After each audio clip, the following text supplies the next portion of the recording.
अब हमारे पास देख लेते हैं कि list of biological drug product manufacturers इन पाकिस्तान। पाकिस्तान में कहाँ पर किस किस जगह पर इस बायोलॉजिकल ड्रग की मैन्युफैक्चरिंग होती है। ठीक है, Islamabad Amazon Amson vaccine and pharma Islamabad, यहाँ पर tetanus and hepatitis B typhoid की वैक्सीन बनाई जाती है। फिर B F biosciences limited Lahore है, hepatitis B and C. Getz pharma Karachi, hepatitis B and C. N I H Islamabad, यहाँ पर measles rabies typhoid cholera anti allergens. ठीक है, ये हमने national control laboratory for biological Pakistan 2015 का कुछ कोई पेपर था, उसमें से हमने इसको यूज किया है। अच्छा, अब हमारे पास जो हमारा मेन टॉपिक है रिवर्स वैक्सीनोलॉजी, उसको स्टडी कर लेते हैं। उसकी डेफिनेशन देख लेते हैं कि रिवर्स वैक्सीनोलॉजी बेसिकली कैसे की जाती है। It uses bioinformatics tools to identify structures from bacteria, virus, parasites, cancer cells or allergens। Basically जो भी एंटीजन या कोई पैथोजन जो बेसिकली डिजीज कॉज कर रहा है, जैसे कि हमारे केस में वायरस है। ठीक है, इस वायरस का को हम एनालाइज करेंगे, उसको आइडेंटिफाई कर लेंगे, उसका स्ट्रक्चर क्या है। ठीक है, जैसे कि मैंने आपको बताया, उसका सरफेस यूज करेंगे, उसका मेम्ब्रेन यूज करेंगे और उसके वायरल आरएनए को यूज करेंगे एज अ प्रोटीन फॉर्म। ठीक है, तो उसको इन सब को हम क्या करेंगे, बायोमेट्रिक टूल्स के थ्रू हम इनको आइडेंटिफाई कर लेंगे और फिर हम उनकी डेटा माइनिंग करेंगे, उन पर कुछ एनालिसिस किया जाएगा। ठीक है, जो कि हम प्रैक्टिकली भी करेंगे। और इनको फिर किस तरह से यूज़ किया जाता है, that could induce N immune response, ताकि वो इम्यून रिस्पॉन्स को जो है रेडी किया जा सके to protect against specific disease. ठीक है, जो भी हमारी स्पेसिफिक डिजीज है जैसे कि कोविड-19 है, उसके अगेंस्ट हम वैक्सीन बनाने जा रहे हैं और वो वैक्सीन हमारी क्या काम करेगी, इम्यून रिस्पॉन्स को बिल्ड करेगी या उसको बूस्ट अप करेगी। ठीक है, अब हम देख लेते हैं कि इसकी the first vaccine developed using reverse vaccinology was against Neisseria meningitis by means of mathematics tools। अब ये एक डिजीज है Neisseria meningitis by means of mathematics tools। इसके रिवर्स टेक्नोलॉजी को यूज करते हुए इस डिजीज के अगेंस्ट हमने हमारी फर्स्ट वैक्सीन वाज डेवलप्ड। अच्छा, अब हम इसके कुछ एडवांटेजेस को स्टडी कर लेते हैं कि कन्वेंशनल अप्रोचेस भी हमारे पास और सिंथेटिक अप्रोचेस भी हैं। Conventional approaches are quite risky और इसकी लिए टाइम कंजम्पशन चाहिए होता है। ठीक है, और इसकी पर कॉस्ट भी काफ़ी आती है। ठीक है, लेकिन हमारे पास जो reverse vaccinology has remarkable advantages over conventional approaches. Right, number one is reduce time and cost of vaccine development। ठीक है, इसमें हमारे पास टाइम कम लगता है, हमारी कॉस्ट कम हो जाती है और हमारी वैक्सीन डेवलपमेंट जो है वो उसका टाइम प्रोसेस फास्ट हो जाता है। Refine the number of proteins to be studied, हम जो नंबर ऑफ प्रोटीन्स है उसको रिफाइन कर सकते हैं, उनको हम स्टडी करके उनको रिफाइन भी कर लेते हैं। जैसे कि मैंने आपको बताया, ये हमें सारे का सारा प्रोटीन स्ट्रक्चर नहीं लेना, उसको रिफाइन करना है। उसमें से जो हमारा मेन रीजन है उनको लेना है, ताकि वो हम उनके थ्रू क्या कर रहे हैं, हम लोग वैक्सीन डिजाइन कर रहे हैं। नंबर 3 क्या है, facilitate the selection process of antigen identification. ठीक है, हम क्या करते हैं कि हमें जो मैथमेटिक्स टूल्स हैं वो फैसिलिटेट करते हैं, ताकि हम क्या करें, एंटीजन के जो सिलेक्शन प्रोसेस है वो हम कर सकें। ठीक है, does not require cultivation of risky micro organism. अब जो वायरसेस पर काम कर रहे थे, जाहिर सी बात है कि वो रिस्की होते हैं, उसकी जो कल्टीवेशन वो लोग कर रहे थे उसमें बहुत लाइक प्रिकॉशनरी मेजर्स को फॉलो किया जाता है। और अगर जाहिर सी बात है, अगर कोई भी मिस्टेक हो जाती है तो उसका कोई नुकसान नहीं उठाया जा सकता, तो इससे हम बच जाते हैं। Number 5 is allowed to study non-cultivable microorganism. First, हम लोग कल्टिवेबल माइक्रोऑर्गेनिज्म को स्टडी नहीं कर रहे, इस पर हम काम नहीं कर रहे, हम लोग मैथमेटिक्स टूल्स को यूज कर रहे हैं। ठीक है, एक बात मैं आपको बता दूं कि जो वेटलैब में काम होता है उसको हम इन विवो कहते हैं। ठीक है, VIVO, विवो। ऑलराइट, और जो हम ड्राई लैब, जो हम लोग कंप्यूटराइज्ड टेक्निक्स को यूज करते हुए कर रहे होते हैं, उनको हम इन सिलिको भी कहते हैं और इन विट्रो भी कहते हैं। ठीक है, तो इस वजह से हमें नॉन कल्टीवेबल माइक्रो हम माइक्रो ऑर्गेनिजम्स की कल्टीवेशन नहीं कर रहे।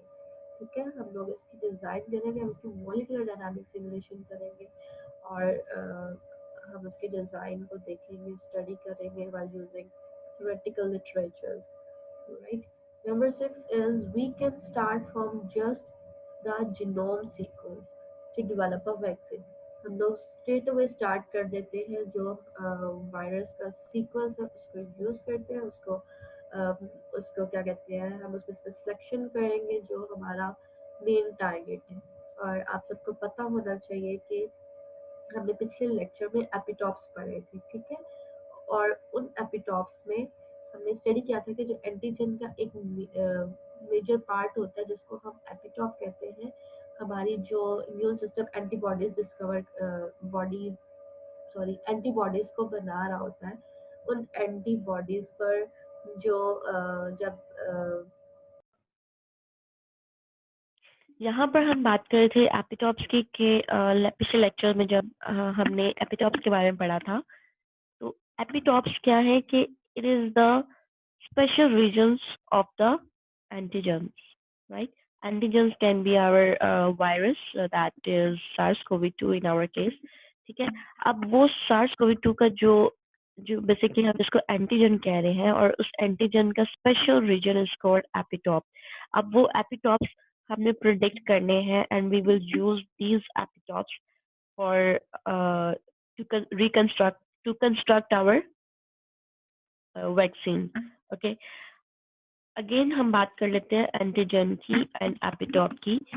एपिटॉप्स are the special regions of the antigens, और वो special regions of the antigens जो है एंटीबॉडीज उसे रिकग्नाइज करेगी। ठीक है, और एंटीबॉडीज जब उसे रिकग्नाइज कर लेगी तो ऑब्वियसली वो उसको टारगेट करेगी, उससे किल करेगी। नेक्स्ट टाइम जब भी बॉडी में इस तरह का एंटीजन बॉडी में एंटर होगा, antibodies will remain ready to fight against this disease, right? Okay. What is the process of designing vaccine? अब हम देख लेते हैं कि क्या प्रोसेस है, किस तरह का हो सकता है। एक जनरल व्यू देखते हैं कि वैक्सीन डिजाइन करने के लिए क्या प्रोसेसिंग हो सकती है। Right. Here it is. The number one is pathogen genome is sequencing. सबसे पहले पैथोजन जो है हम that is virus, and virus what we know is SARS-CoV-2, उसका हमने सीक्वेंस कर लिया। राइट, हमारे पास उसकी जो सीक्वेंस है लाइक प्रोटीन सीक्वेंस, हम उसको यूज करेंगे वैक्सीन डिजाइनिंग के लिए। ठीक है, हमने RNA या DNA नहीं लेना, हमने प्रोटीन सीक्वेंस लेना है। Okay, next step is vaccine is designed using bioinformatics tools. Obviously, हम इसे वेट लैब में कोई जो इंक्यूबेटर्स होते हैं उसमें हमने micro organisms, risky micro organisms की कल्टीवेशन नहीं करनी। हमने क्या करना है कि बायोइन्फॉर्मेटिक्स टूल्स को, वेब सर्वर्स को यूज करते हुए या कुछ ऐसे एल्गोरिदम्स यूज करते हुए हमने क्या करना है, वैक्सीन डिजाइन करनी है। That's really easy and very interesting. Okay, next step is design vaccine sequences synthesized after using all bioinformatics tools. हमने basically क्या किया, सीक्वेंस पे डेटा माइनिंग की, लाइक हमने उसको उसमें से CTLs और HTL एपिटॉप्स की प्रिडिक्शन करके उन पर फर्दर प्रोसेसिंग करके हमने उसको क्वालिफाई करना है उन तमाम पैरामीटर्स से जो रियल वर्ल्ड में हम उससे कह सकते हैं कि ये वैक्सीन सीक्वेंस जो है रियल वर्ल्ड में उसके क्लोजर है, मतलब जो रियल में हम वैक्सीन बना रहे होते हैं, that is quite closer to the vaccine. Okay, तो हमारी वैक्सीन जो है वो हम सिंथेसाइज कर लेंगे, हम उसे डेवलप करने में कामयाब हो सकते हैं तमाम पैरामीटर्स को यूज करते हुए, उनसे क्वालिफाई करते हुए, लिटरेचर स्टडी करते हुए हम इस वैक्सीन को बना सकते हैं। The other step is vaccine sequence cloning appropriate plasmid. एक जब हम वैक्सीन सीक्वेंस बनाने में कामयाब हो जाते हैं तो हम उसकी फिर मल्टीपल कॉपीज बना लेंगे, that is called vaccine sequence clone. ठीक है, उसके क्लोन्स बना लेंगे, उसकी क्लोनिंग कर लेंगे इन सम अप्रोप्रिएट प्लाज्मिड। हमने पिछली स्लाइड्स में प्लाज्मिड को डिटेल में स्टडी किया था। Next step is vaccine protein preparing micro organism. अब जो वैक्सीन प्रोटीन है हम उसको प्रिपेयर कर लेंगे माइक्रो ऑर्गेनिज्म में, that is called E coli. Then last step is vaccine protein is purified. इसके नाम से ही पता चल रहा है कि प्यूरिफिकेशन हो जाएगी, मतलब उसमें ऐसा कोई रीजन नहीं होगा जो एक्स्ट्रा हो या कोई ऐसा, लाइक हमने उसको क्लीन कर लिया, हमने प्रॉपरली, हमने हमने सिर्फ और सिर्फ एपिटॉप्स और उन यूज किए जो हमें, जिसकी हमने प्रिडिक्शन की, देन हमने उसमें से बेस्ट एपिटॉप्स की सिलेक्शन करने के बाद हमारे पास अब प्योरिफाइड और clean protein vaccine sequence ready है। ओके, जो अभी हमने पिछले स्टेप्स देखे थे वो एक जनरल स्टेप्स थे वैक्सीन को डिजाइन करने के लिए। अब जो हमारा मेन टारगेट है, मेन फोकस है हमारे इस स्टडी का, उसमें हमारे पास 10 स्टेप्स हैं जिसको हमने फोकस करना है। Okay. Number one step is selection of proteins. As we know, we have to select the specific proteins of that antigen of that SARS-CoV-2 virus, right? Number two is second पर जो है prediction or selection of CTL and HTL epitopes. इसको हम practically जो हमारा main target है, that is CTL and HTL epitopes. ठीक है, एपिटॉप्स को भी हम नेक्स्ट स्लाइड में दोबारा देख लेंगे कि व्हाट इज एपिटॉप्स एंड सीटीएल और एचटीएल एपिटॉप्स हम कैसे प्रेडिक्ट करेंगे। ठीक है, इसके बाद सीटीएल और एचटीएल एपिटॉप्स को प्रेडिक्ट करने के बाद, उनके सिलेक्शन करने के बाद, हम इसकी एंटीजेनिसिटी और अलर्जेनिसिटी देखेंगे कि वो वैक्सीन के अकॉर्डिंगली हम एलर्जेनिसिटी को चेक करेंगे और एंटीजेनिसिटी चेक करेंगे कि वैक्सीन बनाने के लिए वो इन पैरामीटर्स पर क्वालिफाई करती है या नहीं। ठीक है, जो नेक्स्ट स्टेप है दैट इज फोर्थ स्टेप, आप देख सकते हैं physicochemical properties of vaccine sequence. फिर हमने जो फिजियोकेमिकल प्रॉपर्टीज है, लाइक उसका मॉलिक्यूलर वेट है या उस जैसे कि किसी भी चीज की एक एक्सपायरी डेट होती है, ठीक है, इस तरह की जो वैल्यूज है फिजियोकेमिकल प्रॉपर्टीज ऑफ वैक्सीन, उनको भी हम लाइक उसको फोकस में रखेंगे। हमने उन्हें लाइक हमने इसे इग्नोर नहीं करना, that is our part of vaccine sequencing. ठीक है, उसके बाद नेक्स्ट स्टेप क्या है, fifth step secondary and tertiary structure. Then हम उसके 3D इमेजेस में भी देखेंगे कि like tertiary structure is the 3D image of that vaccine. उसके बाद tertiary structure refinement and validation, हम उसकी जो tertiary structure में हम इसकी validation करेंगे, that is either closer to the real world vaccine or not. उसके बाद 7th step है basal epitopes prediction, molecular docking with toll-like receptors, molecular dynamic simulations, codon optimization, in silico cloning. Like these are the ending steps which we will do at the end of the of this reverse vaccinology lectures. All right. Here are the main important steps of the reverse vaccinology. सबसे पहले, as we know, protein sequence उसका retrieval कर लेना है। उनमें से हमने जो प्रोटीन की सिलेक्शन करनी है किस बेस पे करनी है।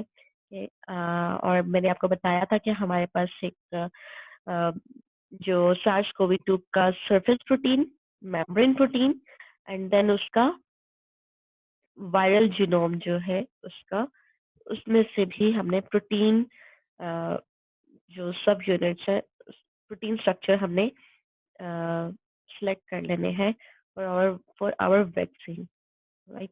इसके बाद है जब हमने प्रोटीन की सिलेक्शन कर लेनी है, surface glycoprotein, membrane glycoprotein and viral RNA genome of that virus, इन तीनों चीजों का जब हमने सिलेक्शन करने के बाद हमने इन तीनों प्रोटीन जो क्या कहते हैं उससे प्रोटीन्स हैं, इन तीनों प्रोटीन्स को बेस बनाते हुए हमने इसकी सीटीएल और एचटीएल एपिटॉप्स की प्रिडिक्शन करनी है और उनकी बेस्ट सिलेक्शन कर लेनी है।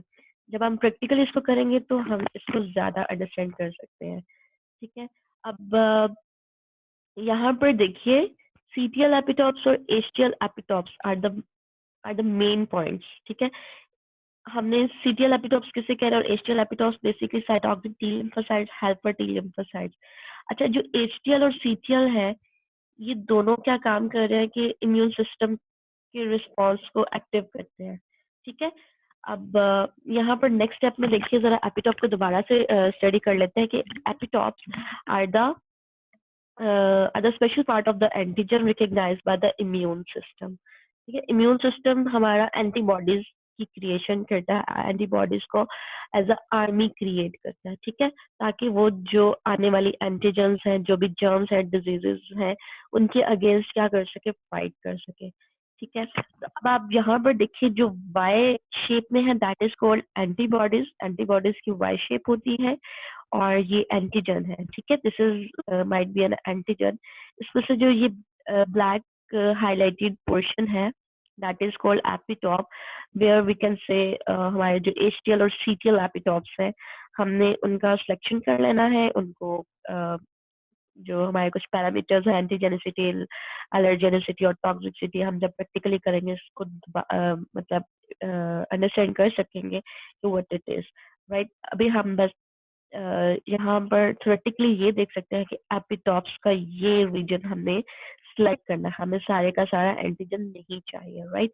तो जब हमारे पास जो स्पेशल या स्पेसिफिक एपिटॉप्स होंगे, हमने जस्ट वो यूज करते हुए एंटीबॉडीज ने बेसिकली उसी को रिकॉग्नाइज करना है, बाकी रीजन इंपॉर्टेंट नहीं है, वो हम डिस्कार्ड कर रहे हैं, ठीक है। तो यहाँ पर आपको समझ आ गई होगी कि एपिटॉप क्यों जरूरी है एंटीबॉडी की रिकग्निशन के लिए, ताकि हम हमारी जो वैक्सीन है वो एंटीबॉडीज को एक्टिव कर सके।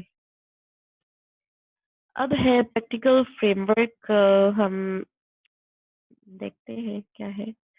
अच्छा, इट्स वेरी सिंपल।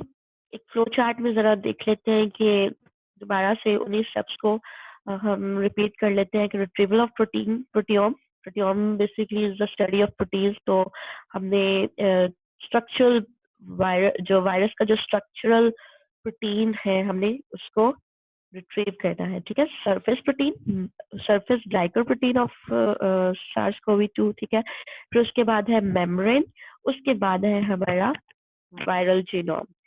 इन तीनों स्ट्रक्चरल सब यूनिट्स का जो प्रोटियोम है उसको हमें रिट्रीव कर लेना है।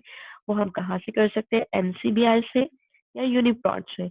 आप सिंपली जाके एनसीबीआर पे प्रोटीन के डेटाबेस को सिलेक्ट कर सकते हैं और वहाँ पे सार्स कोवी 2 आप लिखिए तो आप जो है डेटा गेट कर सकते हैं। इसी तरह से यूनिप्रॉट पे भी आप इसी तरह से क्यूरीज एंटर करेंगे और आप रिजल्ट्स आपको जो बेसिकली सार्स कोवी 2 यानी कि वायरस का जो जीनोम सीक्वेंस है, यानी कि उसका प्रोटियोम सीक्वेंस है, आप उसको गेट कर सकते हैं। We need a protein sequence, not a DNA और आरएनए सीक्वेंस, राइट। इसके बाद हमने एंटीजेनिसिटी प्रोटीन, हमने देखना है कि ये जो प्रोटीन सीक्वेंसेस हमने रिट्रीव किए हैं उनकी एंटीजेनिसिटी को चेक करना है। एंटीजेनिसिटी को चेक करने के लिए हम कौन सा वेब टूल यूज करेंगे, Vexgen server. Okay, हमारे पास जब इसकी एंटीजेनिसिटी चेक हो जाएगी, देन हमने हमारा फर्स्ट स्टेप क्या है, सीटीएल एपिटॉप्स की प्रिडिक्शन। सीटीएल एपिटॉप्स की प्रिडिक्शन करने के बाद, और हमने प्रिडिक्शन कैसे करनी है, नेट सीटीएल 1.2 सर्वर टूल है, इसको यूज करेंगे और हमारे पास एपिटॉप्स की लिस्ट आ जाएगी जिसमें हम उन्हें सेलेक्ट कर लेंगे और एक्स्ट्रा सीक्वेंस को हम रिमूव कर देंगे, राइट। अब जो हमारे पास बेस्ट सॉरी हमारे पास जो एपिटॉप्स प्रिडिक्शन हो जाएगी while using this server tool, तो हमारे पास कुछ 3 पैरामीटर्स हैं। एंटीजेनिसिटी, हमने एंटीजेंस लेने हैं, ठीक है। इम्यूनोजेनिसिटी, हमने इम्यूनिटी चेक करनी है कि उसका इम्यूनिटी रिस्पॉन्स है या नहीं है। फिर हमने टॉक्सिसिटी चेक करनी है कि हमें नॉन टॉक्सिक रीजन्स चाहिए, टॉक्सिक नहीं चाहिए, ठीक है। इन 3 पैरामीटर्स के थ्रू हमने अपना जो सीटीएल एपिटॉप्स है उनको क्वालिफाई करना है। इन 3 पैरामीटर्स पर जब हमारे एपिटॉप्स क्वालिफाई हो जाएंगे तो हमारा final CTL epitope will be ready, right. Okay, हम फर्स्ट स्टेप में तो हम ये प्रैक्टिकल वर्क करेंगे। हमने जो बेसिक स्टेप्स देखे हैं फ्लो चार्ट में, और फर्दर स्टेप्स में, फर्दर लेक्चर्स में हम इसमें प्रैक्टिकल वर्क करेंगे as a lab session. Okay, अब जस्ट हम थोड़ी सी फर्दर डिटेल्स देख लेते हैं कि in reverse vaccinology series we will design B and T cell multi epitope subunits vaccine. तो B and T cells basically जो बॉडी में हमारे बी एंड टी सेल्स होते हैं, that is also help in immune response, ठीक है। तो हमारी बॉडी में जब इम्यून रिस्पॉन्स एक्टिव होगा तो हमारी antibodies will get ready to fight against any antigen or virus or any disease, ठीक है। अब by 12 January 2020, 5 genomes of SARS-CoV-2 has been isolated from Wuhan, reported by the Chinese Center for Disease Control and Prevention, ठीक है। ये कुछ institution है, वहां पर इन्होंने सार्स कोविड 2 का जीनोम जो था उसे आइसोलेट किया था। अब तो right it is may going on, तो आप सेकंड स्टेप में देखिए, the number of genomes increase to 5000। देखिए 5 जीनोम सीक्वेंसेस उन्होंने जनवरी में आइसोलेट किए थे, अब हमारे पास इतनी स्ट्रेंथ हो गई है। और यहाँ पर देखिए हमारे पास जो पेपर्स हैं, जो पेपर्स पब्लिश हो चुके हैं पबमेड में। PubMed is the library of bioinformatics tools. तो यहाँ पर इसकी स्ट्रेंथ है 9383 पेपर्स हैव बीन पब्लिश्ड इस पेज पर। Okay, this is the main thing. Spike protein हमने आरबीडी डोमेन में of SARS-CoV-2 binds to ACE2 receptor of humans। अच्छा, आरबीडी डोमेन जो होता है इसमें हमारा जो स्पाइक प्रोटीन है सार्स कोवी 2 का, that will bind to ACE2 receptor of human. हम नेक्स्ट कुछ लेक्चर्स में जो आरबीडी डोमेन है, basically it is called receptor binding domain, इसको हम डिटेल स्टडी करेंगे व्हाट इट इज, और इसको हम अंडरस्टैंड करेंगे कि हमें बेसिकली ये है क्या। मैं इसको जस्ट इतना बताऊंगी यहाँ पर कि spike protein of SARS CoV 2 का जो हमने स्ट्रक्चरल स्टडी करना है, और स्ट्रक्चरल स्टडी करेंगे तो हमें पता चलेगा कि उसका सरफेस प्रोटीन कैसे होता है, और उसका मेम्ब्रेन ग्लाइकोप्रोटीन क्या है, उसका वायरल जीनोम का जो आरएनए वायरल सीक्वेंस है उसे हम प्रोटीन में कैसे यूज करेंगे, ठीक है। तो आपको फर्दर लेक्चर्स में इस पॉइंट की अंडरस्टैंडिंग हो जाएगी। Okay, these are some references you can see, and thank you so much for listening me. Next, we will follow these steps practically. हम ये next lectures में इसको further proceed करेंगे। Prediction of HTL and CTL epitopes, हम इनकी prediction करेंगे practically. Thank you.